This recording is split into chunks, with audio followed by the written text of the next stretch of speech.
د احزاب ریاست په وزارت عدلیه کې د تشکیلاتو نه تیر کال لغوه شوی ده.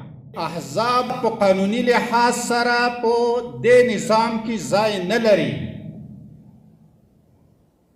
د احزاب نام اخیستل یا د حزب نام اخیستل تا ته دا یو جرم ده په قانوني لحاظ باندې. ما ته راغلی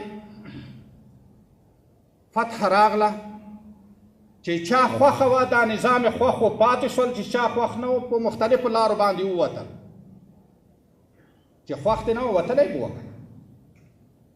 چې کله دې ځان دې نظام ته تسلیم کړو، چې کله دې ځان دې نظام ته تسلیم کړو، اوس به اصول هم مانی،